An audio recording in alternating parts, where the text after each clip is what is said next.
Hello viewers, welcome to my channel Pharmacypedia.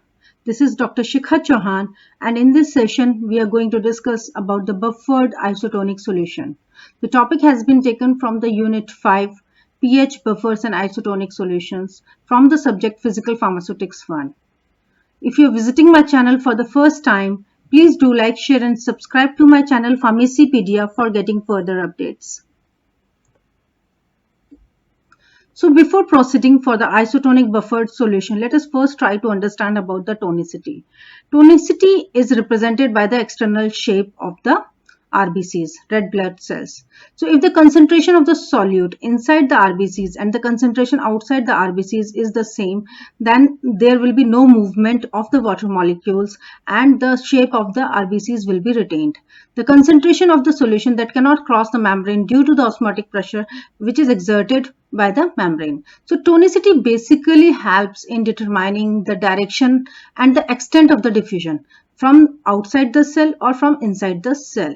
So sometimes what happens when the RBCs are exposed to the either hypertonic solutions or to the hypotonic solutions, this variation may result in various types of the discomforts, swellings or contractions of the tissues. So always whenever you are formulating the pharmaceutical formulations, you have to make sure that you are making it isotonic. So buffered isotonic solutions are required, which since they have the same osmotic pressure as that of the blood. So what will happen that the RBCs will be able to remain the shape. There will be no movement of the water inside and outside the cells. So this estimation of the osmolar concentration of the plasma is called osmolality, and the concentration osmotic pressure should be equal. So in this diagram, you can see RBCs when exposed to the hypertonic solution results in the shrinking of the RBCs. And when the RBCs are exposed to the isotonic solutions, they remain their shape. So we want this condition only. That is why whenever we formulate the pharmaceutical formulation, we keep the isotonic solution, we keep the same concentration, so RBCs are able to maintain its shapes. And when it is being observed that RBCs are exposed to the hypotonic solution, it results in the swelling of the RBCs. So in both the conditions, we don't want to administer either hypotonic solution or hypotonic solutions to the RBCs so that the shapes of the RBCs can be maintained. So this is the difference between the hypertonic, isotonic and hypotonic solutions. So talking about the hypertonic solutions, these solutions have higher osmotic pressures. Isotonic solutions have the equal osmotic pressures and hypotonic solutions have the lower osmotic pressures. Talking about the solute concentrations, the hypertonic solutions have higher solute concentration. Isotonic solutions have equal solute concentration and hypotonic solutions have lower solute concentration. Talking about the diffusion and the movement of the water molecules. So whenever RBCs are exposed to the hypertonic solutions, diffusion of the water outside the cell takes place, and due to this diffusion, the shrinkage of RBCs happen. So in the isotonic solution, since the equilibrium between the water molecules remains stagnant, so there is no movement and it does not change the shape of the RBCs. Whereas in the case where the RBCs are exposed to hypotonic solutions, diffusion of the water inside the cells takes place, and this results in the swelling of the cells leading to the hemolysis. So students, you have to remember one thing in mind, that whenever formulating any pharmaceutical formulation, you always have to keep the isotonic buffered solutions. So when two solutions have the same osmotic pressures, so there will be no movement of the water from inside and from the outside, and the salt concentrations are said to be isotonic. So then only the solution will be referred to as the isotonic solution.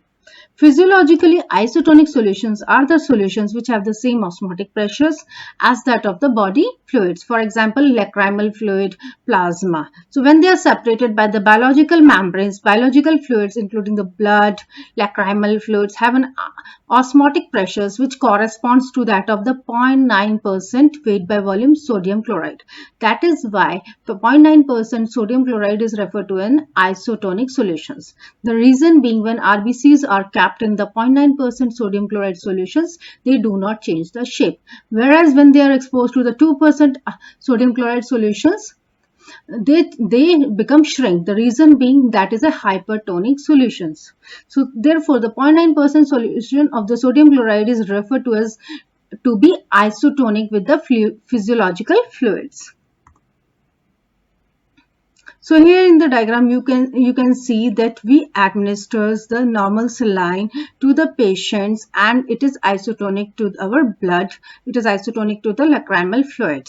So in addition to carrying out the pH adjustment, pharmaceutical solutions are meant to be applied for the delicate membranes and of the body, and therefore they should also be adjusted approximately the same osmotic pressure as that of the body fluids.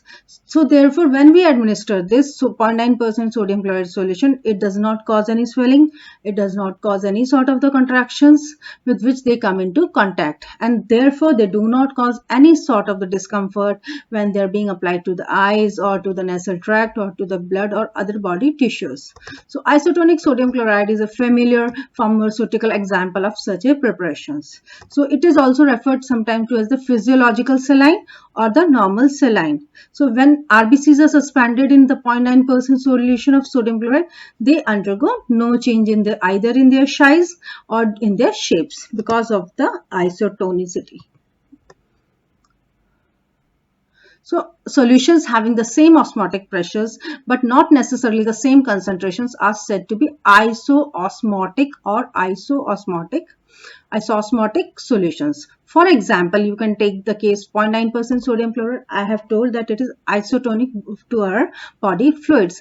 On the same line, 2% of the boric acid has been found to have the same osmotic pressures. So you can say either you administer 2% boric acid or 0.9% sodium chloride. They both are isotonic to our blood, to our plasma, to our lacrimal fluid.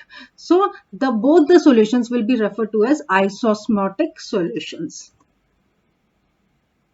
Now coming to the determination of isotonicity, how we can make the adjustment to make the solutions isotonic.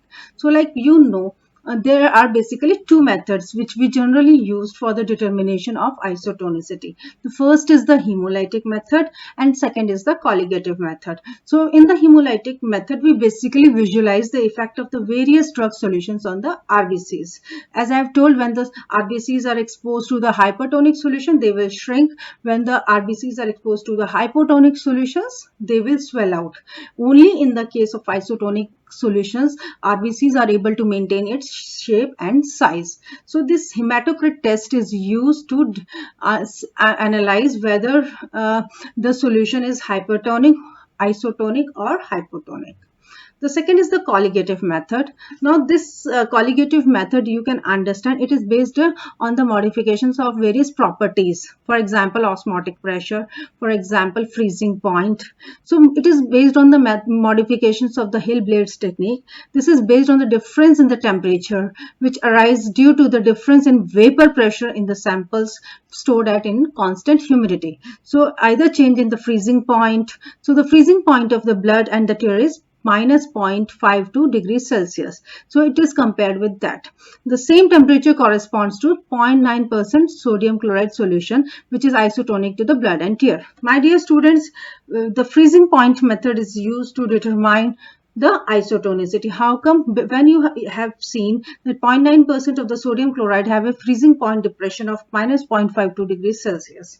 So if a hypertonic solutions has a different freezing point depression and hypotonic solutions have different freezing point depression. So we can adjust the freezing point and determine how much amount of this additional sodium chloride is required to make it to the isotonic. For example, if you find that the solution is having lower freezing point, in that case what you can do, you can add additional required quantity of the sodium chloride to make it isotonic, and so then the difference amount of added will make it isotonic. For example, but if a solution have a higher freezing point depression, in that case you need to add out water instead of the solute, because either you add the solute or you add the water. In both the cases it will make the adjustment in the freezing point. So once your freezing point reaches to minus 0.52 degrees Celsius, that become isotonic to your blood plasma and to your tear fluid. So in the hemolytic method, the acting principle of the method is basically based on the analysis of the RBCs. So when they are being exposed to the hypertonic solution, RBCs will shrink. When they are exposed to the hypotonic solutions, the RBCs will swell out. And when they are exposed to the isotonic solutions, there will be no change in the shape and size. So sometimes this method becomes more accurate by using a hematocrit, which is a centrifuge head in which a graduated capillary tube is held in each of the two arms. So in this hemolytic method, you take one capillary tube, you fill it with the 0.9% sodium chloride solution, which is isotonic solution. In the other tube, you fill the blood with the equal volume of the test solution. So now both the tubes are centrifuged, that is they are rotated at a very high speed. So once you have rotated them at a very high speed, then after that you centrifuge it. So if the blood cells are concentrated at one end of the capillary tube and the volume occupied by the cell is measured, that is we call as the packed cell volume. So finally the packed cell volume of the test tube is compared with the packed cell volume of the isotonic solution tube, which is A, and inferences are being made out. So by this hemolytic method, result can be interpreted in such a way: if the PCV of the test solution B is same as that of tube A, that means the solutions are isotonic. If the RBC's PCV of tube A is more than that, B is more than that of A, it simply means it is a hypotonic solution. And if it is less than that of tube A, it simply means that it is hypertonic solution. Now this is due to the shrinkage. Okay. Next, we move on to the colligative properties. So colligative properties are the properties which basically depend on the concentration, which is the number of solute particles which are present, and not on the type of the particle. So like it depends on the total quantity of the particles. So there are various methods under colligative techniques which are used for the determination of isotonicity. So solutions having the same tonicities generally exhibit the same kind of the behavior. So with respect to their colligative properties, such as lowering of vapor pressure, freezing point depression, hence tonicity can be determined by using these colligative property analysis. So for making the isotonic solutions, the quantities of the drug substance which have to be added, we can utilize either of these following methods. These methods we are going to discuss further in our sessions also, and then I will give you the detailed analysis how to make the isotonicity adjustment if we use the molecular concentration or the freezing point data, or on the sodium chloride equivalent techniques or White-Vincent method. So these are the four methods under colligative techniques which are used to make the isotonicity adjustments, and we can make isotonic solutions, buffered preparations, which can be utilized in the formulation of our various sorts of dosage forms. For example, ophthalmic preparations, for example your parenterals, etc. So my dear students, I'm going to put up another video which will tell you clearly about the isotonicity adjustments. Thank you so much for watching my video. I hope the concept of isotonicity, the differences between the hypertonic, hypotonic solutions, and the various methods of the determination of the isotonicity are clear to you. In case of any doubt or query, you can provide your comments in the comment box. Thank you so much.